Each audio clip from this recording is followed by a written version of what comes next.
The subcommittee will come to order. Before we start, I'd like to do a pause for a moment. July 24th, 1998 was a Friday 20 years ago, a normal day in Congress until an armed man entered the Capitol. Two heroic individuals, police officer Jacob Chestnut and Special Agent John Gibson, engaged the gunman and saved numerous members, staff, and tourists in the building. Both brave men lost their lives that day. As we go about our daily lives, we may not always remember the dangerous situations first responders, police officers, firemen, our servicemen and women put themselves in when they go to work every day. By remembering Police Officer Chestnut and Special Agent Gibson, we honor their lives and sacrifice. It reminds us of the many officers and service members who fall in the line of duty. It is important for us to remember it takes dedication, devotion, and selfless acts to protect their fellow citizens and their nation. Let us pause for a moment of silence to remember Officer Chestnut and Special Agent Gibson.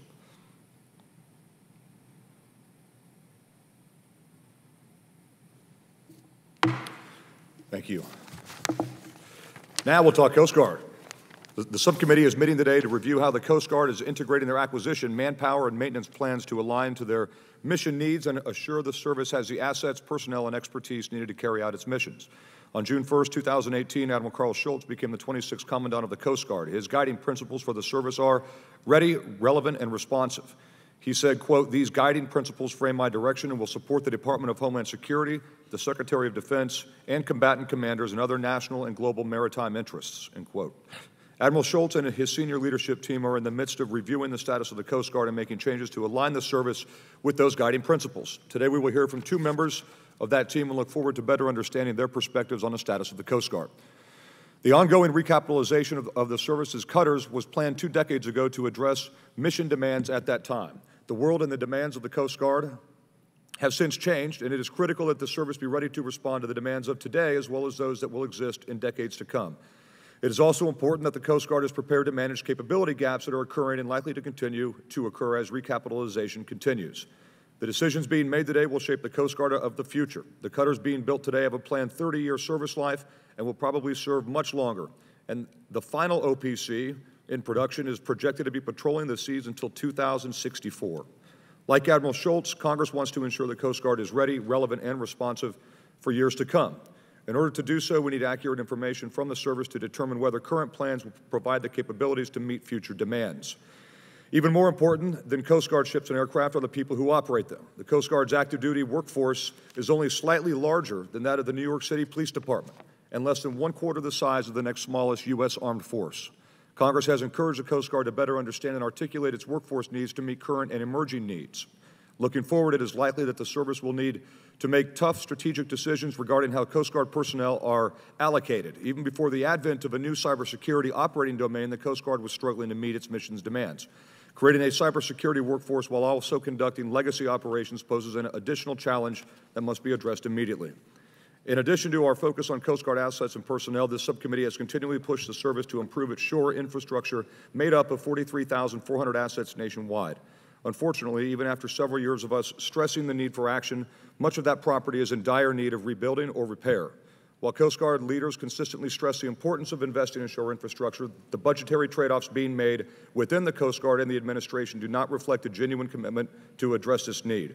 For example, despite a shore infrastructure backlog of more than $1.5 billion, the Coast Guard's fiscal year 2019 budget request only includes $30 million to address those projects. Shore infrastructure is critical to every Coast Guard mission. Cutters need piers, aircraft need runways, inspectors need buildings, etc. And if the service truly desires to remain ready, relevant, and responsive, it needs to find ways to address these critical needs. The Government Accountability Office, GAO, has issued a number of reports since 2012 reviewing Coast Guard acquisition programs and providing recommendations to improve those programs. Over the years, the Coast Guard has agreed with many of these recommendations and agreed to take action on them. However, the new GAO report released today notes that the Coast Guard has not fully implemented those prior recommendations. Hopefully today's hearing will help us understand why that is. A new senior leadership team brings new perspectives, new ideas, and new priorities. I look forward to hearing from our witnesses today on how they see the Coast Guard and how we can best position the service for success going forward. I now yield to Ranking Member Garamendi. You recognize. Once again, Mr. Chairman, thank you for the hearing. Thank you for your leadership on this and your statement, which covers most everything I was about to say. So I won't say it all, but I'll ask you to go into the record. And so, without objection. Thank you. And then I'll go on for the next 4.5 minutes and cover some things. Bottom line of it is the Coast Guard has far more responsibilities than they have money to carry out those responsibilities. I think all of us believe that they're working hard to achieve the goal and make the most of what they can with what they have available. But I am perplexed that in the time of extraordinary need for the Coast Guard to protect our nation from immigrants, drug traffickers, the melting of the Arctic Ocean ice, China and Russia claiming not only access but rights to the land beneath the ocean, the Arctic Ocean, that the House Appropriations Committee will tomorrow take up the Homeland Security appropriation bill and cut the Coast Guard by over $1 billion so that a border wall can be built, a big, beautiful border wall that the President so much wants. I find it very difficult to believe that the Appropriations Committee will actually do that. No, I believe they will do that. $1 billion or more actually out of the Coast Guard budget for a big, beautiful wall. So my questions are going to be on that issue to the three witnesses today. What does it mean? I think we all need to be aware of what it means. Also, the money for the icebreakers was eliminated. My question to us, really, not to the Coast Guard so much, but to us, is what in the hell are we doing here?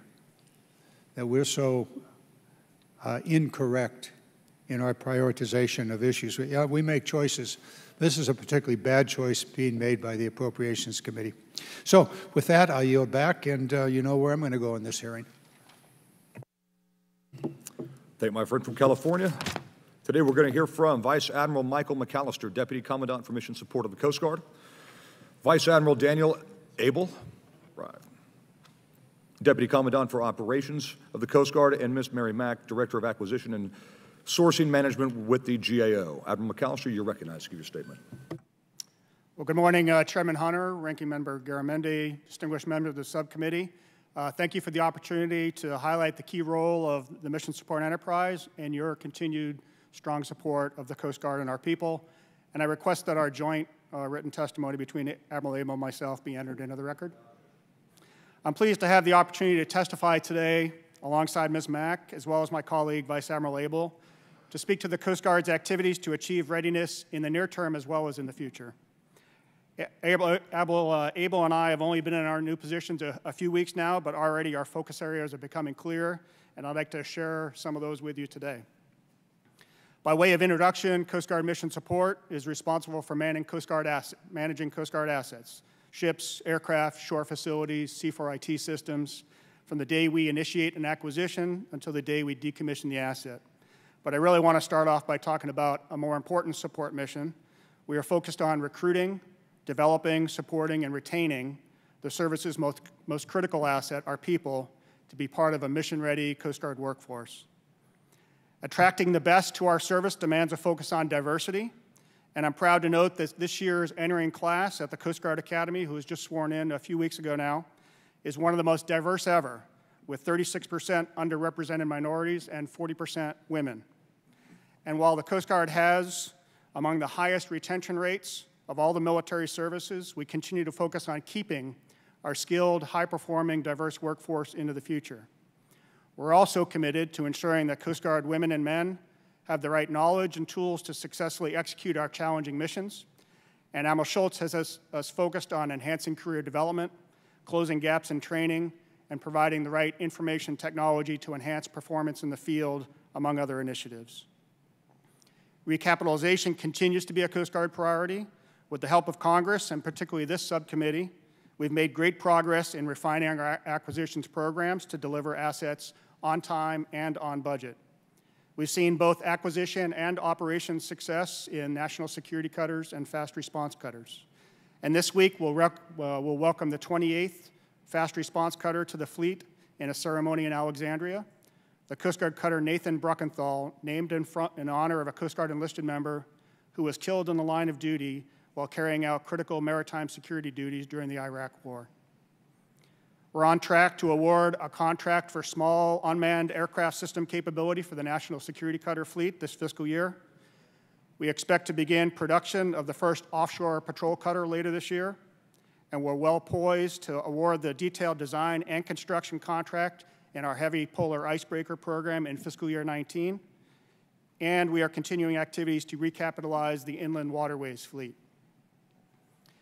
And while recapitalizing an aging fleet is critical, sustaining that fleet and the related shore infrastructure is also a priority. The Coast Guard needs to rebuild readiness with sound investments in our operations and maintenance accounts. While the other armed forces have begun to be made whole, your Coast Guard has not yet seen much relief. This results in deferred maintenance, fewer spare parts, and reliability and security concerns with our C4IT systems. For these reasons, ensuring our service's readiness is one of Admiral Schultz's top priorities. I thank Congress for your support in fiscal year 18, both in the omnibus appropriations and the recent supplemental funding to rebuild our shore infrastructure following last fall's catastrophic hurricanes.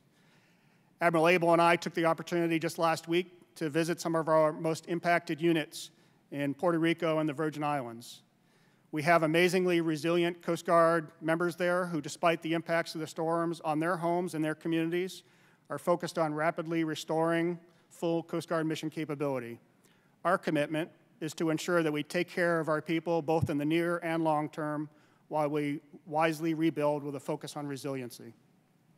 In closing, I'd like to recognize the oversight and strong support that this subcommittee continues to provide to your Coast Guard.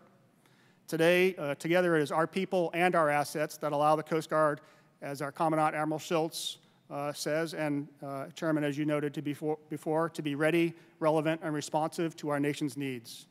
As this subcommittee knows, a well-equipped and resourced Coast Guard is essential to ensure prosperity and national security.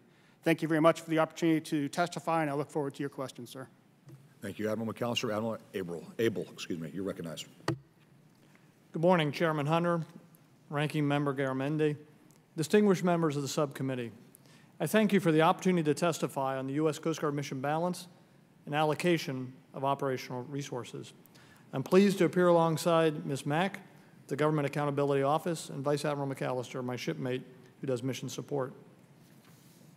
It is the strong support of the administration and Congress that enables the Coast Guard to be a ready, relevant, and responsive service.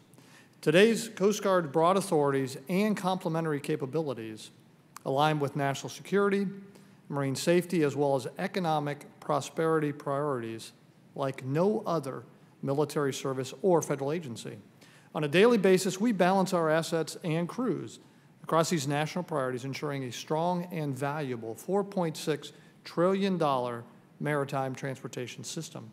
Projecting our borders seaward, where transnational criminal organizations are the most vulnerable, eroding corrosive elements in Central American nations that serve catalyst for migration, enforcing our nation's sovereignty in the Arctic, and ensuring proper stewardship for the maritime and expanding into the vitally important maritime cyber domain.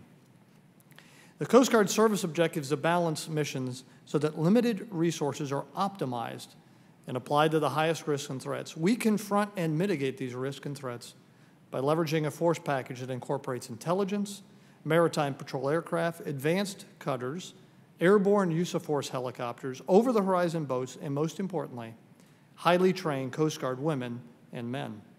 Our allocation of resources to meet these missions are nimble, adaptive, and well integrated with our partners, domestic and international.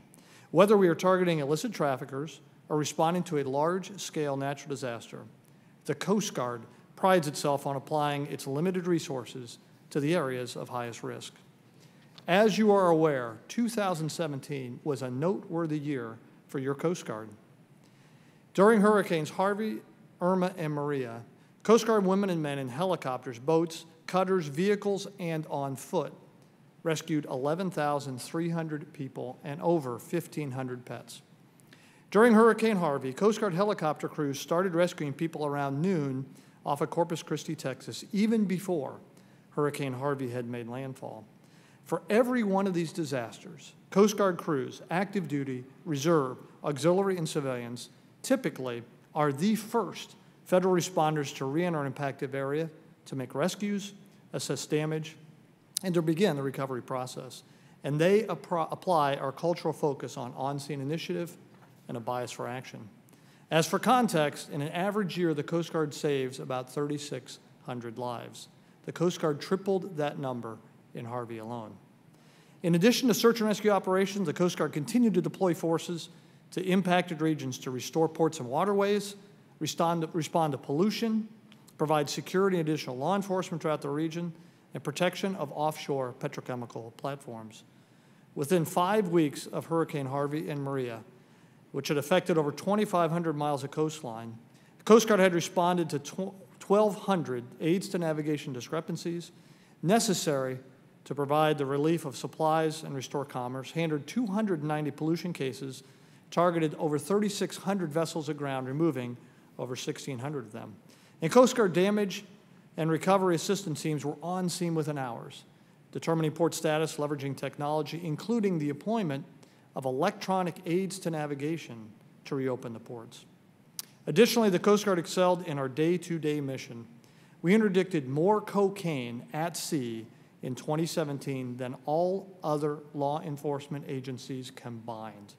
223 metric tons, hitting in bulk where the transnational criminal organizations are the most vulnerable. More important, we referred over 600 suspected smugglers to the Department of Justice for prosecution, which bolsters a unified all-of-government approach to dismantle these networks. These operational examples demonstrate our service's ability to leverage strategic planning process, to maximize our limited resources to the greatest effects. Our strong, sustained performance during periods of national and international crises that demand a high operational tempo are the hallmark of our Coast Guard, and it's often accomplished by stretching our crews and taking measured risks in the application of our national assets. The resources you provide our Coast Guard are being put into good hands. When the citizens of our nation are having their worst day, your Coast Guard is at its best. The national security cutters and fast response cutters have yielded an effective, modernized, intel-driven Coast Guard, and we are eager to introduce the offshore patrol cutter, waterways commerce cutter, and the heavy polar icebreaker into our fleet mix. This mix of assets will ensure that your Coast Guard is semper paratus well into the future. Thank you, Mr. Chairman, Ranking Member, and members of this committee. I appreciate the opportunity to testify, and I look forward to your questions. Thank you, Admiral. Ms. Mack, you're recognized. Good morning, Chairman Hunter, Ranking Member Garamendi, and members of this subcommittee. Thank you for inviting me here today to discuss the Coast Guard's recapitalization efforts. These efforts are critical, given that many of its legacy assets are beyond their service life and are costing a great deal to keep operational. However, our most recent report on recapitalization, which issued today, continues to indicate that the Coast Guard is facing several key challenges with its acquisition portfolio management approach. Despite better efforts to request what it needs in the fiscal year 19 Capital Investment Plan, or CIP, and the unfunded priorities list, the Coast Guard continues to take this short-term focus for planning and prioritizing, and it is not addressing the long-term affordability of its portfolio. This results in where we are today, of having to recapitalize so many assets simultaneously. The two areas that I would like to highlight today are, first, how this planning process impacts the current acquisition of its heavy polar icebreaker, and second, how it is driving the Coast Guard to operate and sustain certain aging assets longer than expected. We found as far back as 2014 and in our report issued today that the Coast Guard's annual budget-driven trade-off approach creates constant churn, often resulting in capability and cost being pushed into the future. Further, we found that the Coast Guard's 5-year CIP continues to demonstrate a pattern of ineffective planning practices. By not articulating the trade-offs that are made in the acquisition programs and not showing the effects of those annual decisions, it makes it difficult for Congress and other stakeholders, such as DHS and OMB, to fully understand the alternatives and risk. Based on our ongoing work, we have found that the Coast Guard's short-term planning has driven the acquisition of its heavy polar icebreaker program to its current situation, where it has not established a sound acquisition business case. For shipbuilding programs to be successful, a sound business case is essential. which means attaining critical levels of knowledge at key points in the process before significant investments are made. We found that the schedule for delivering the new heavy icebreaker is optimistic. It is based on when the Coast Guard's only operational heavy icebreaker, the Polar Star, may no longer be operational, rather than building a schedule based on knowledge, such as using historical lead ship construction times. This puts the program at risk of missing its delivery dates and potentially widening the icebreaking capability gap. Second, with regards to sustainment, the short-term acquisition management approach has driven both the Polar Star and the medium endurance cutters to operate well beyond their design service lives. While it is not unusual for the Coast Guard to operate assets well beyond what was originally planned, both of these assets are requiring a larger amount of time and resources just to keep their current operational capacity. Specifically, the Polar Star is requiring additional time for its annual maintenance. Although the Coast Guard plans for a service life extension for this icebreaker, it is unclear how the Coast Guard will be able to complete this work as planned during the already extended maintenance timeframes and continue meeting its annual Antarctica mission. With the medium endurance cutters, obsolescence of parts is a significant issue and maintenance costs continue to rise. At this time, the Coast Guard has yet to determine how many of these cutters will undergo a service life extension program before the offshore patrol cutters become operational. The bottom line is that the Coast Guard cannot continue to use its annual budgets to plan for the long-term affordability of its major acquisitions. The Coast Guard is in a position where it faces some difficult and complex decisions with potentially significant cost and mission implications. As maritime conditions and threats continue to change, it is not ideal timing to have any capability gap with icebreakers or medium endurance cutters. As a result, it is vitally important for the Coast Guard to develop a more strategic and comprehensive approach for managing its acquisition portfolio. Chairman Hunter, Ranking Member Garamendi, members of this subcommittee, this completes my prepared statement. I would be pleased to respond to any questions that you may have. Thank you. Thank you, Ms. Mack. I'm now going to start recognizing members for questions, starting with myself, and we're going to start with the appropriations. The appropriators cut $1.4 billion. That's slightly more than half of what the subcommittee is seeking to authorize. About $750 million of that was the icebreaker that they cut, and the rest was, I think, shoreside infrastructure mostly. Is that correct? Admirals? Yes, sir. My understanding was the largest portion of that was certainly the $750 million that the President proposed for the Polar Icebreaker program. But they also cut another $700 million past that, and that was mostly going towards shoreside infrastructure? Sir, I don't have the details of, but I know the Polar Icebreaker was the biggest portion of that. I think at least $400 million of that was shoreside, and the other stuff might have been broken up. So can you just walk us through what the appropriators appropriated compared to what we authorized, and what if any, gaps, critical gaps, and problems you see with that? Well, sir, I believe the most critical gap there is certainly the Polar Icebreaker. You know, we certainly appreciate the support of both the administration and Congress for our Polar Icebreaker recapitalization program. And we're hopeful that the fiscal year 19 appropriations, once enacted, will fund that program so that we can continue on schedule, take advantage of the significant industry interest that is currently sparked by that program, keep that program on schedule. And as Ms. Mack has already testified, you know, we've got a challenge with the Polar Star, which is our only current heavy icebreaker, in keeping her operating, and any delays in the schedule of the new heavy icebreaker will put our ability to field critical icebreaking capability to protect our national sovereignty at risk. Let me. How do you expect to stay? And Ms. Mack, you can answer this too. Can you stay on track if they cut it by $750 million? How can you possibly stay on track with that kind of a cut? Yes, sir. I think certainly the schedule is going to be at risk if we do not get the $750 million in fiscal year 19. Right. So the current schedule is off if that appropriations cut goes through? I think they're going to go ahead here pretty quick. As it's structured now, our intentions is to not only award detailed design and construction in fiscal year 19, but do the purchase of a variety of different elements under that contract, which could include long lead time materials to buy into the second.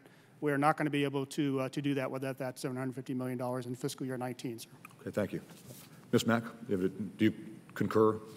Yes, I concur that not only are they not going to be, they can do the detailed design contract with the money they already have, but without the $750 million, there's no way they can purchase the construction or contract for the construction of the lead ship. And we already have concerns with the schedule even as it is.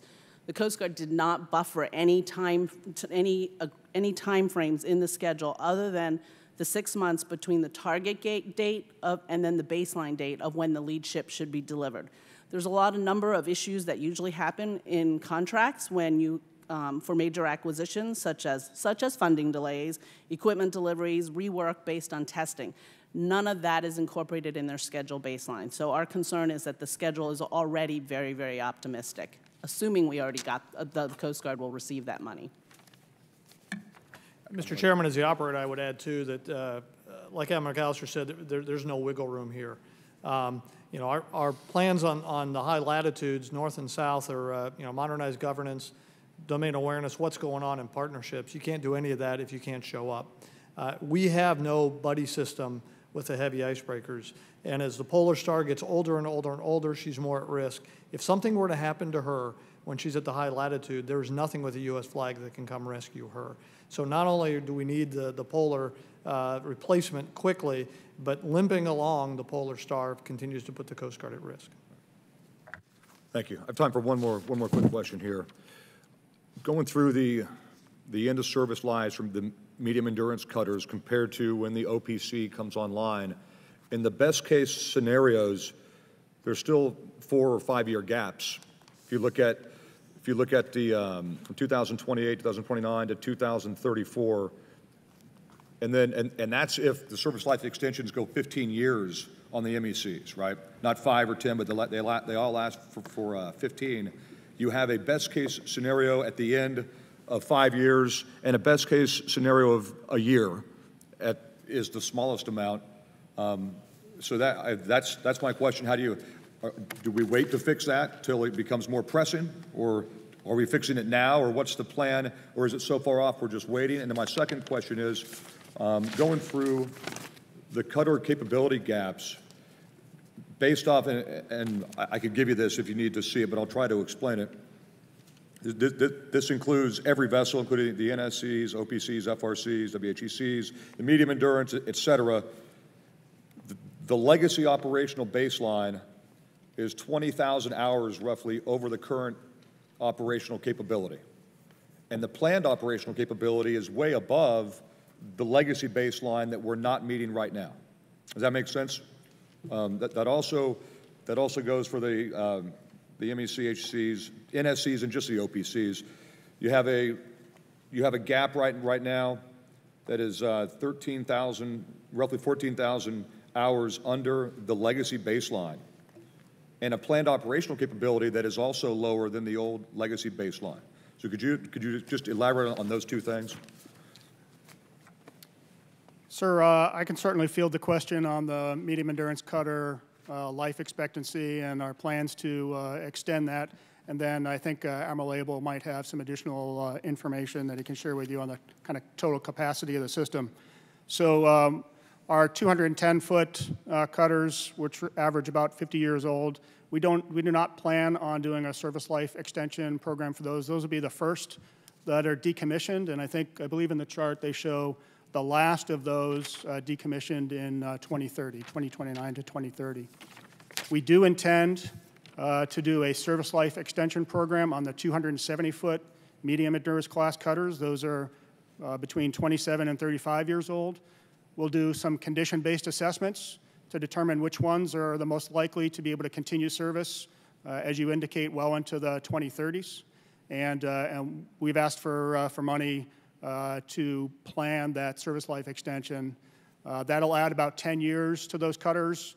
I think planning to start that in 2021 or 2022, so that ought to get us through 2035 when the offshore patrol cutters are through their production and in operation, sir. So to be clear, the 210 footers, you're not planning service life extension on those? That is correct, sir. Now, they'll continue to go through depot level maintenance, and I would submit to you, as is the case with many of our assets, you know, they're getting old, and it costs more to do the depot level maintenance there. And so that, you know, explains, I think, our current focus on the operations and maintenance money to restore readiness of the Coast Guard.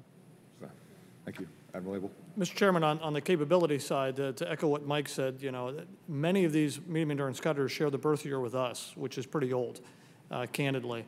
But all cutter days and cutter hours are not created equal. A cutter that was built in the 60s does not have the capabilities, the technology, the sensors, and the return on investment and the bang for the buck that you get with a modern national security cutter and what we're hoping to get from the offshore patrol cutter. So while day for day there may be a dip there, I can tell you that what we're doing with, there's nothing more powerful than a national security cutter right now in the transit zone for catching bad guys. And linked with the small UAS, you've got AirCap that comes from the Navy and Customs and Border Protection. It's got an armed helicopter that will stop it, multiple over-the-horizon small boats. It's got the sensors and now a UAS to finish off the game. So I can tell you that you're getting a lot more from the new assets than you have from the ones that are being sunsetted. And Ms. Mack, because I've taken so much time, I'm going to yield now to Mr. Garamondi, but if you could, when we get back to this again, I guess my question would be then, it'd be great to see your analytics on capability versus just hours, right? I mean, because that's all if you're just going by hours, it looks bad. If you're going by capability, probably it looks better than it did, right? But I don't think we have anything that shows an analysis of capability based on the assets capability versus just hours spent in the ocean. Thank you. I yield to Mr. Garamondi. Thank you, Mr. Chairman. I'm going to be relatively brief here.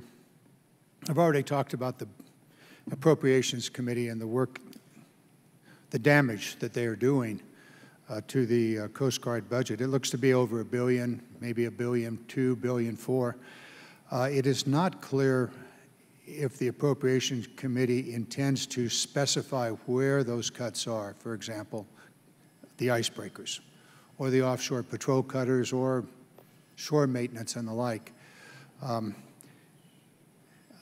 I would appreciate immediately from the Coast Guard information on how those cuts would affect your ongoing programs, icebreaker, whatever.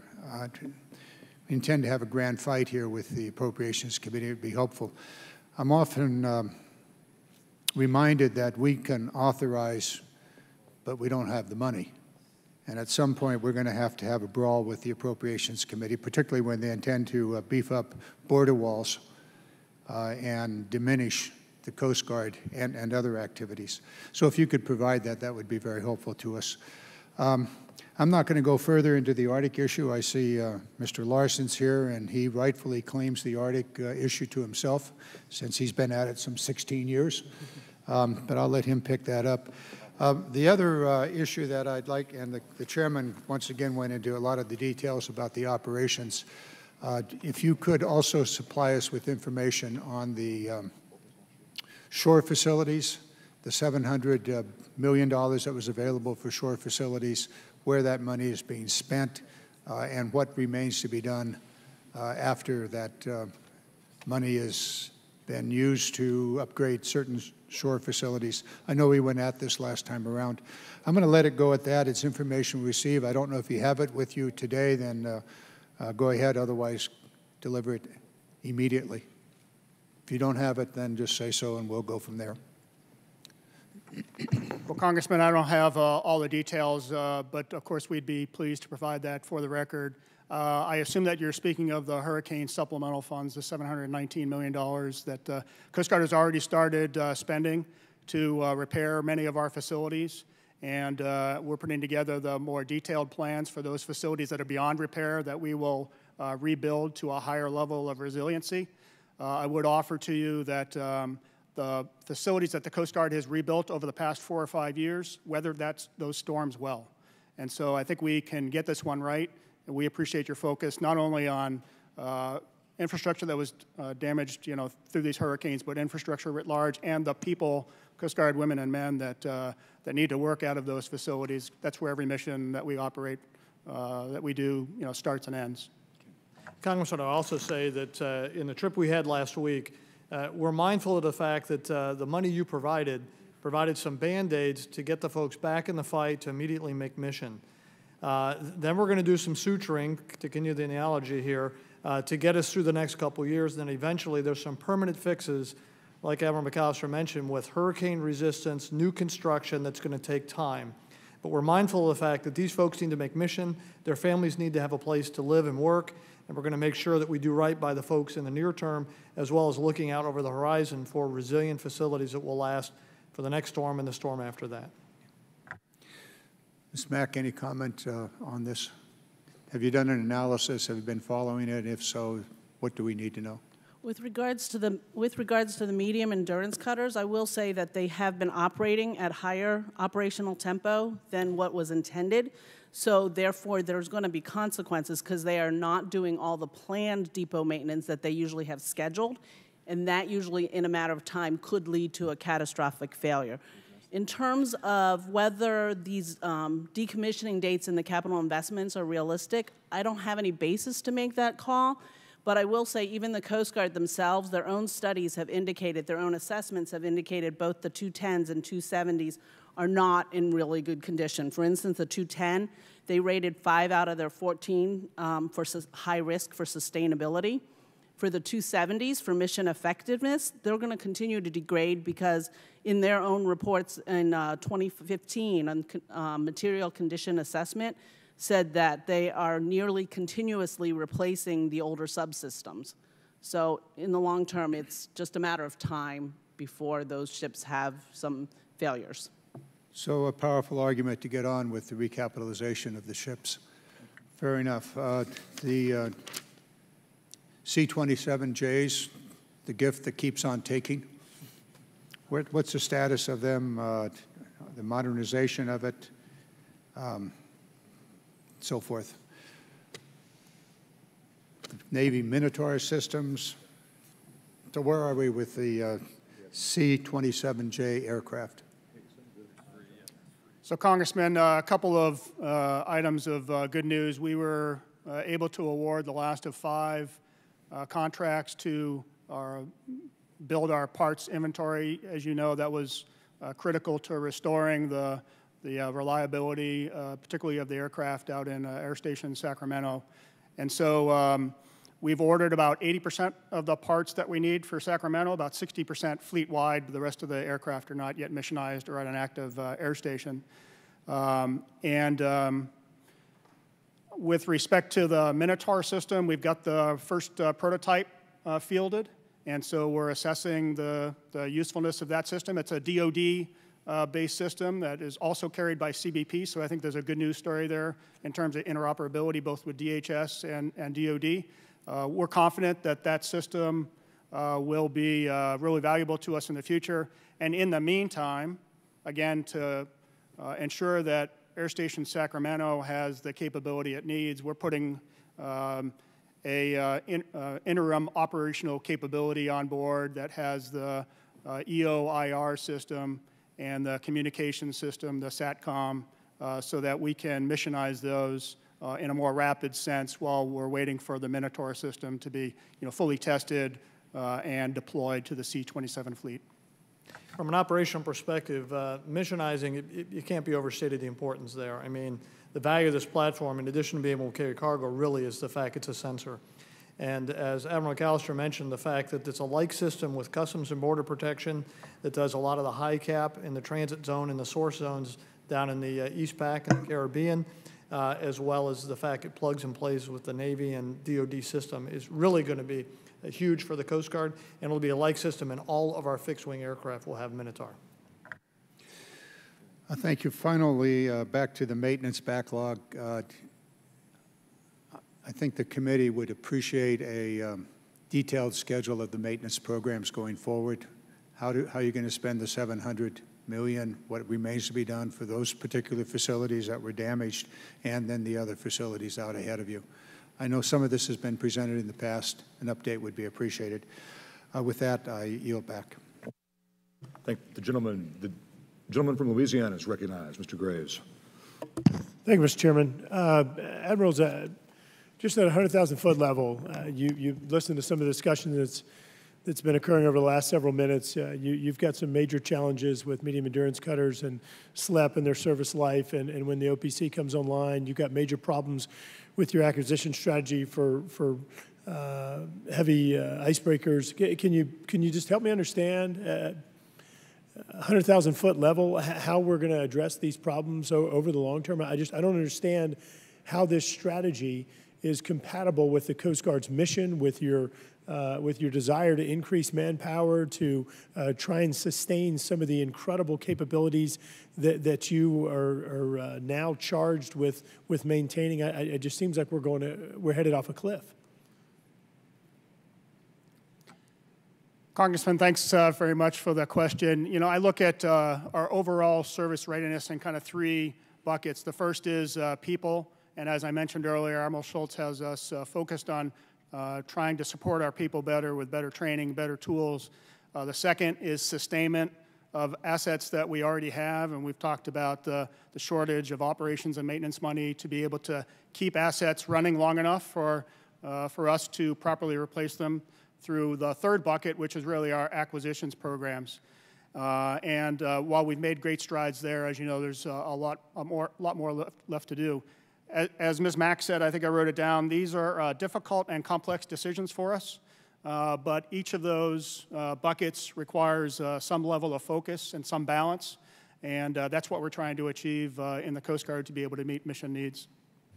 Well, look, certainly, as the chairman noted, the appropriations issue is something that I think is incumbent upon Congress and for this subcommittee and others to work on addressing.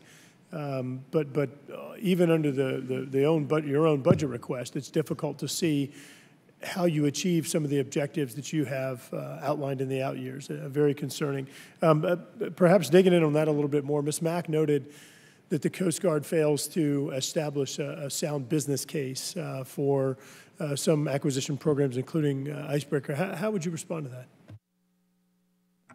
So, Congressman, as you know, we've, under the guidance of this subcommittee, made significant changes, improvements to our acquisition programs over many years.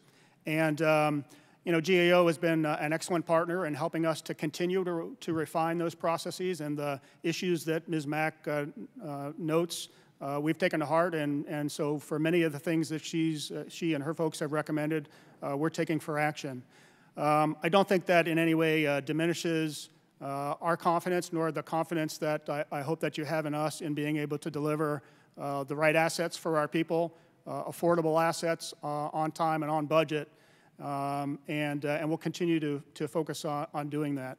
I would also add, you know, more particular to the question of balancing these needs, you know, under the guidance of this subcommittee, we now are submitting a capital investment plan with additional information on trade-offs. We've committed to continue to try to refine that product so that it's useful to you.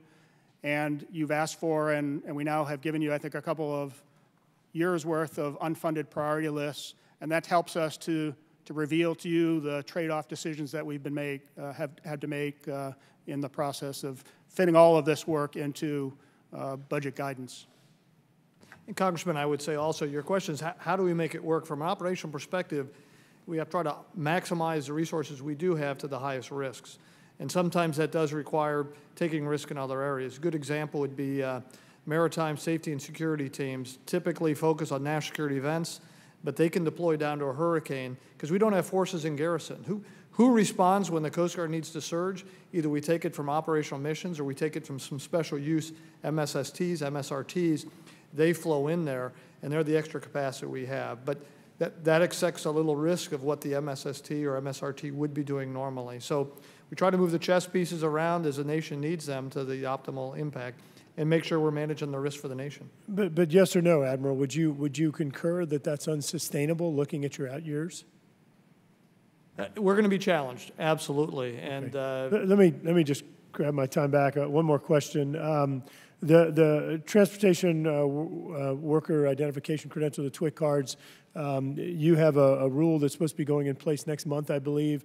There's been a lot of back and forth in the subcommittee and private meetings and other places about that, and some DHS issues in regard to it as well. I think a number of us have strong concerns about how blunt that rule was proposed, meaning that it is going to end up covering areas that don't have any business being within a secure TWIC required area. I think you know that there's legislation moved to the House last week, I think it was last week, to address this. Without Senate concurring and this going to the President's desk, does the Coast Guard even have the ability to enforce this? well, first of all, And by the way, I know there was an updated rule that I still think is problematic, but. Yes, sir. Well, we fully endorse the fact a universal identification card that's good nationwide, if you're in the transportation business, makes sense, so that you can show your credentials. And I think we'd all agree. As far as the most recent issue, and we put a notice of proposed rulemaking out at the end of June, and the 4 areas that the TWIC card was going to kick in on the end of August, one was facilities that take over 1,000 passengers, a large capacity vessel. Everyone agrees that makes sense. Vessels that discharge or take on certain dangerous cargoes, it makes sense that you need to be credentialed. The other 2, which are vessels that have certain dangerous cargoes but are not transporting them or transferring them, as well as shoreside facilities that are not transferring them, those last 2 were problematic for the industry. And so what we did was we went out with this notice of proposed rulemaking and said, we'd like to wait on those last 2 for a number of years until we work with the industry to make sure it's common sense regulation for those particular facilities. So we're looking to be responsive with industry, but overall, we feel there is value in a TWIC card, a universal ID that transportation workers use. Thank you. In closing, Mr. Chairman, I just want to say that certainly everyone up here supports maritime security. I think the challenge is that you have facilities that were not designed to have segregated secure areas or isolated secure areas that have access to the water side. And so now you're forcing these huge tens of acre facilities to come in and entirely retrofit their facilities and start segregating different components that have access to water or waterside access and others that don't, whenever the facilities were never made that way. They were never designed to have that segregated components. And you may have a really integral part of the facility that's right up against the water. It creates huge problems. Certainly everyone here supports maritime security and the TWIC card, but I think that finding a way to be more surgical with the rule is something that's important. I apologize for going over, yield back. Thank the gentleman. Mr. Larson's recognized. Thank you, Mr. Chairman. Ms. Mack, you cited as one of the issues here the Coast Guard rely on an annual budget process, which we're not going to change, but it's 5-year SIP as well for long-term planning. In your report, I didn't see it, did you recommend any specific changes to the statutory requirement that we've put in place to improve this situation, or non-statutory solutions? Thank you for that question. In our recapitalization report that we issued today, we do make a recommendation, which Admiral McAllister mentioned, and they did concur that they will start showing the trade-offs and the impacts in their capital investment plan. So that's an important step. We still would like to see the 20-year plan recommendation that we've made back in 2014, but at least with the trade-offs and the different impacts, if they show it consistently over time, I think we'll be able to start seeing some of the risk and getting more information for Congress to be able to make that decision. Even the unfunded priorities list, we have some concerns right now because it's just a menu of different projects that the Coast Guard could do if it received more funding. There's not a prioritization there. So theoretically, Congress could fund a large portion of that list if there was money available, and you may not even still address their main gaps that we've been talking about, which would be the sustainment of the medium endurance cutters and the Polar Star. Yeah. So we would like to see more prioritization. We would like to see more impacts and trade-offs over time and year to year if these SIPs are more consistent, because they're changing from year to year with the budget year, which is fine, but I think the long-term impacts still could be laid out, and we can piece that together. Yeah, thanks. Admiral McAllister, are you or Admiral Abel the one to recommend change the statute if necessary to address this issue? And if so, do you have any recommendations on that? Well, Congressman, as Ms. Mack indicates, we have been trying to improve the value of the information that we provide to you through both the 5-year capital investment plan, the unfunded priority list, and the 20-year long-range acquisition portfolio without the need for legislation. We've taken the recommendations from GAO for action, working with our department and with the administration, again, to continue to refine those products so that they're useful to you. Okay. Can I just shift gears to the OPC? I think probably for Admiral McAllister. If there was more money available, is there capacity in the system to move OPC availability, acquisition to the left to address this, as one measure to address the gap between the MEC and the OPC? Well, Congressman, we're poised to award the OPC construction here within the next few months. Right. And so I would tell you there may be those opportunities, but I don't think you'll find it shows up on our unfunded priorities list because there are other opportunities to accelerate things that are probably a higher priority, at least to the Coast Guard.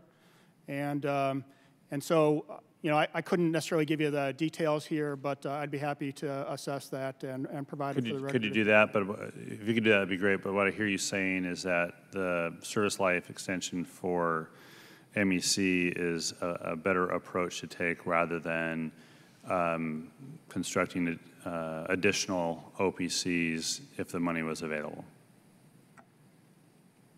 I think, yes, sir. So I think service life extension, particularly for the 270, the younger of the MECs, is inevitable at this point. And I would just, I think the capital investment plan reflects this, but there's a critical juncture.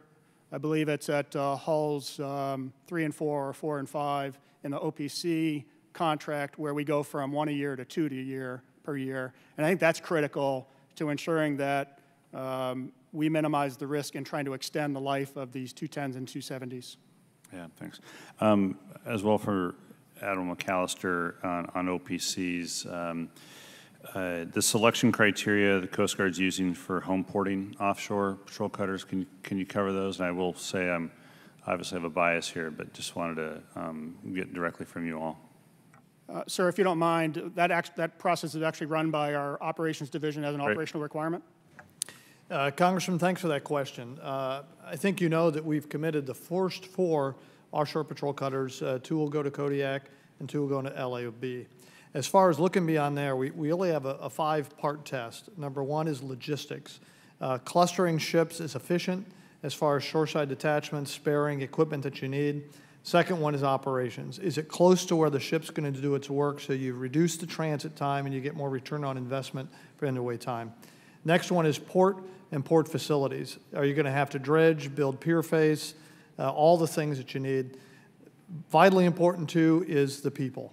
Is there housing? Are there schools, child development centers, employment opportunities, housing, all those things that you need to make it? And the last one is any impact on the environment. So as we look forward past the original first 4, we'll do that 5-part test to try to decide where best to bed down these cutters. And just finally, is there a timeline then for this next decision on home ports? I think we're just now starting to look at viable options and starting to run them through the 5-part test. So we're getting into the window right now to make those decisions. Yes, sir. All right, thank you. And yield back. I'll be around for a second round. Thank you. Thank the gentleman. Mr. Lewis is recognized. Thank you, Mr. Chairman. Just a couple of quick questions on unfunded acquisitions as it pertains to my particular part of the country, the Great Lakes, Minnesota. I do want to talk about ice breaking in the Great Lakes. We had plenty of a pretty significant ice season last year, surprise, surprise, in Minnesota and Duluth and Superior, right? And the Coast Guard did a great job ensuring the safety of the transportation community there and across the lakes. However, the only cutter there is the Mackinac, and it's beginning to get pretty old. I'm interested in, first of all, talking a little bit about that or looking at that and whether the Coast Guard needs to continue to conduct these icebreaking missions up on the lakes, or the plans to do so, or are there plans for another icebreaker, and then move on to the inland waterways after that. But let me just open that up to the panel first. Sir, let me just start on the requirements in the Great Lakes, and then Mike may talk to the plans for the Mackinac and some money we have for that. First of all, vitally important, of course, to make sure that that water is kept open for industry and trade, and it's a vital artery for all those states up there. We've done a number of things. One is we've partnered very, very well with the Canadians to make sure that shared waterway, we're working together with their ice-breaking capability as well as ours.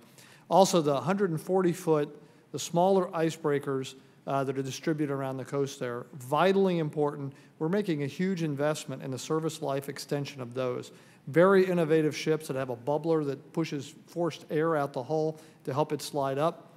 Very effective for doing ice breaking. So we're working that as well.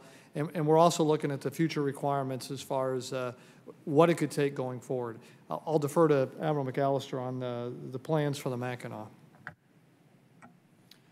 So, sir, as Admiral Abel had indicated, we're using the money that you had provided us, that Congress had appropriated to us to do essentially a fleet mix analysis on the Great Lakes to see what assets we might need moving forward, and to assess where we are today, both for the Mackinac and for our 140s in terms of maintenance practices and how we can include those in future planning for whatever assets are needed on the lakes. I would also offer, we're right in the middle of a service life extension program for the 140s. I was on board those assets that are in our Coast Guard yard right now just the other day, and you would be impressed as to how much work we're doing on those assets to update them and ensure that they're continued ready for service moving forward here. Ms. Mack?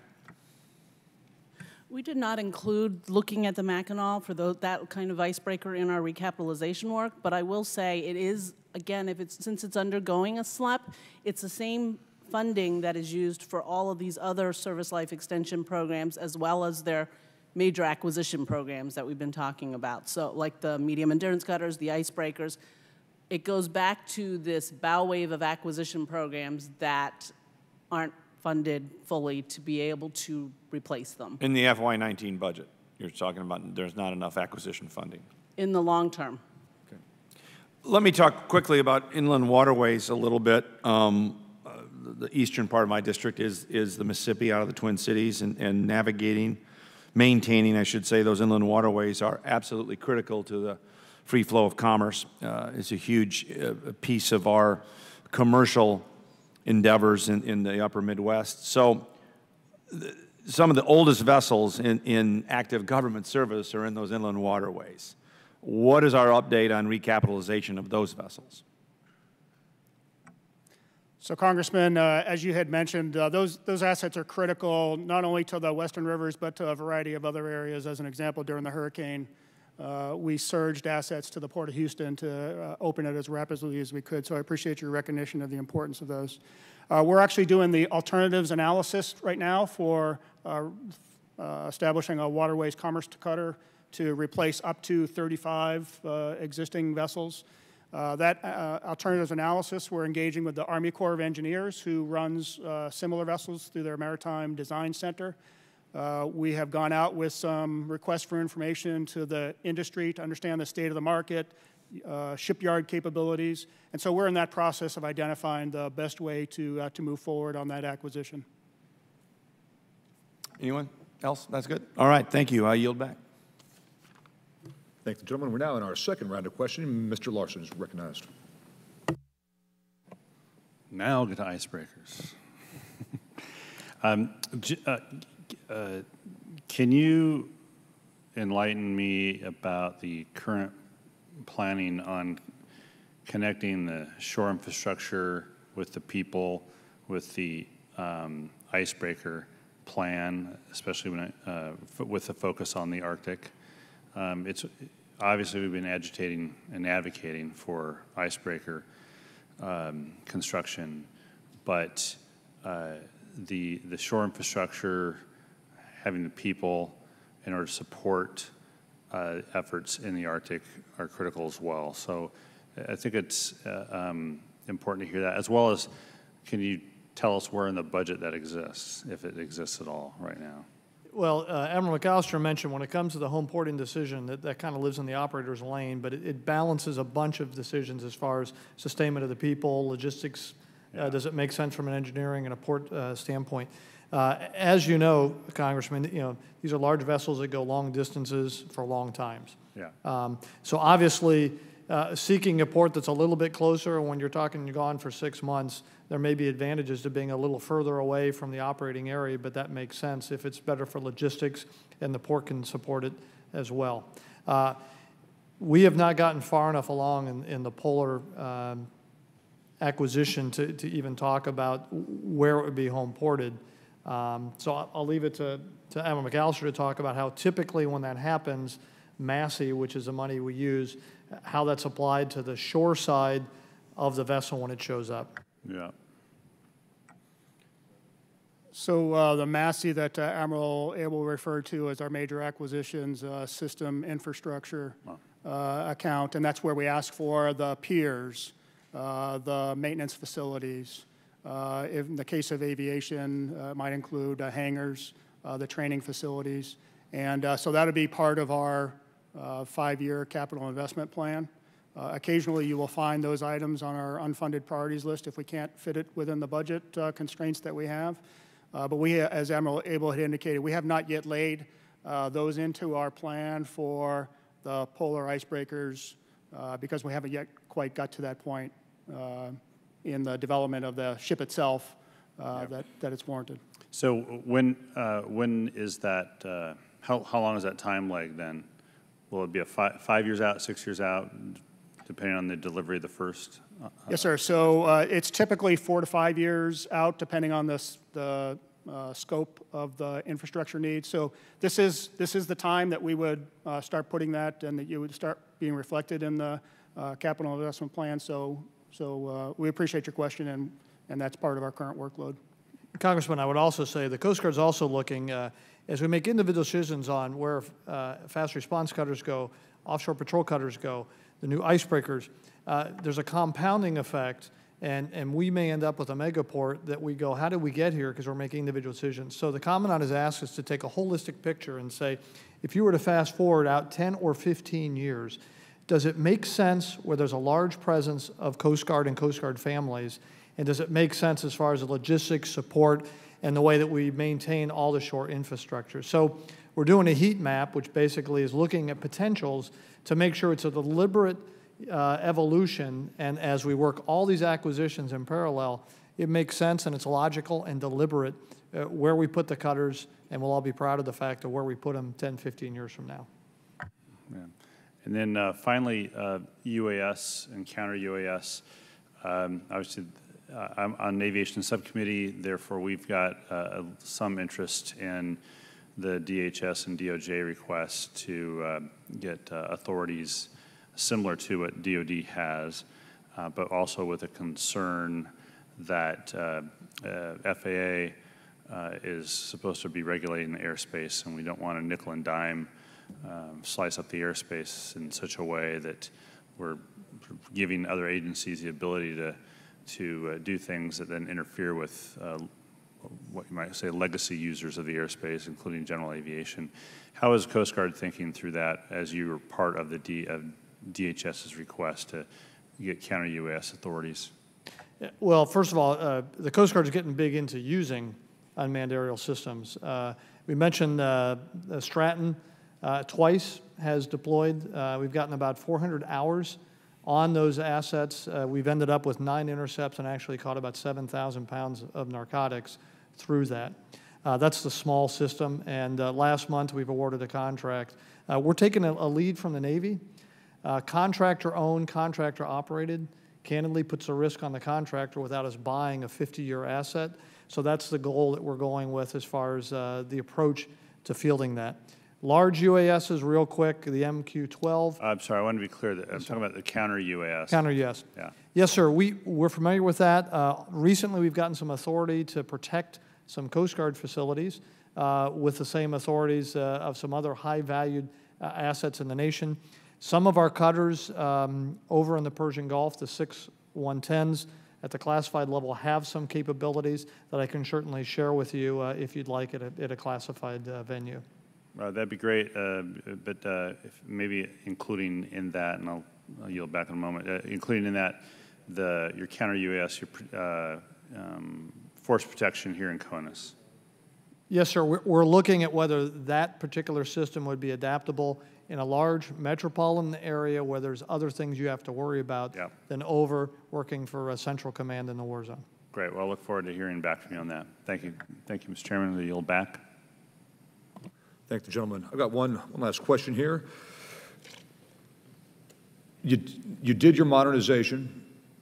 You changed where the districts are and that kind of thing, but there was no manpower staffing plan to accompany. Wouldn't that help? Do you not need one? So, sir, I think we would all say we need to do our manpower requirements analysis, and I know we submitted a report to you recently, and I guess I'm not surprised that you might have found that it wasn't fully complete. The fact is, we've only done about 50% of our organization thus far with, the most rigorous manpower requirements analysis. We are doing that as part of our new force protection, or our force planning construct. And so I think as you see further versions of the report to Congress, you'll see a continued maturation of that process over time. The conclusion that we did come to, and we included in the report, was that our initial observations that the Coast Guard is under-resourced from a manpower perspective to do our everyday missions, no less the surge requirements that we have from time to time, like hurricane response. But Congressman, I would also say that doesn't imply that modernization wasn't successful. When we showed up in 1983 or 84 as ensigns, we had a bifurcated Coast Guard. The port had a Marine Safety Office, did all the prevention, and you had the response, which worked for the group. It confused the Coast Guard, it confused industry, it confused the local officials in the port. You had some redundancies there. So creating the sectors was a very good thing for unity of effort, efficiency, unity of command. So that was a win as far as getting better and not having to grow people to get better. Thank you. I just want to stress this one last time. Your FY18 acquisition budget was $2.6 billion. And if everything stays as planned, your FY19 acquisition budget will be $1.43 billion. That is a massive cut, right? A massive cut. So I guess, Ms. Mack, beyond just the commentary on it, at what point of the Coast Guard not having the acquisition dollars that they requested and that this subcommittee requested, at what point does the buck stop? Meaning, at what point do you look at these different extensions and the SLEPs for whatever, and you say, wait a minute, we're off. This is over, game over. We don't have enough now, and we're falling so far behind that we have to relook at everything, including the missions again that the Coast Guard has. I would say if you look at our funnel chart that's in our recap report that we issued today, it is actually, we're there already. There's only so much funding. That's why we keep pushing for the need to prioritize. At a certain point in the mid-2020s, you're talking about the polar icebreaker, the acquisition of the new one. You're talking about the OPCs getting 2 at a time. There's not enough funding to do all of that. And all the things that are at the top there, granted they're important, there's no funding for it. So why we keep focusing on the need to prioritize and to prioritize consistently from year to year so that we can figure out what are the implications and what are the risks. If there's no money for them to do certain things, then we need to at least identify those risks, have those discussions, know that these are the risks we are willing to take as a result of this particular budget from that year. So we're at that point now. Does that make sense, or do you disagree with that, gentlemen?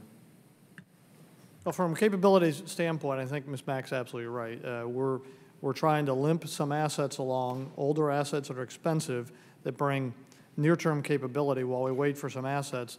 Fast response cutters have been phenomenal. Mass security cutters, phenomenal. We just need to get to the new assets, absolutely. So we're trying to limp near-term, but what we're getting certainly is more return, more capability, and higher return for the nation. Chairman, I agree that we're going to need additional resources to produce the Coast Guard that the nation's demanding, that you're demanding. We do try to make those risk trade-offs, as we've indicated a couple of times during the hearing here, amongst sustainability, new acquisitions, personnel costs, and so forth. Our previous commandant and our new commandant are both, made it very clear that we're going to need some additional resources to build the Coast Guard of the future.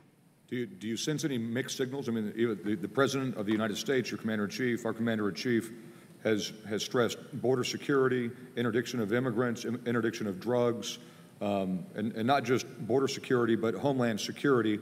And the Coast Guard is the first line of defense. The first line of defense isn't the border wall, even though it's awesome. The first line of defense is you in South America or you in the Western Pacific, right? That's the first line of defense.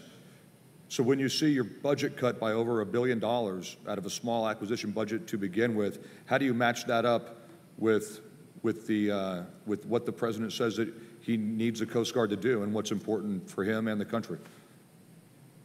Well, we'd agree with you that certainly a comprehensive border strategy includes land and water, and we're with you as far as push the border out. Get it at the transit zone and the source zones. I'd rather catch a 10-pound bowling ball than 10 pounds of BBs, which is what happens once it hits the beach and then gets distributed to all these cities and municipalities as smaller packages of drugs. Absolutely. And your comment about Central and South America, we need to go after the push factor. The corrosive elements of these transnational criminal organizations are driving folks to leave their home and come to the United States. So it's the away game, and that's what the Coast Guard seeks to do. If there's no further questions,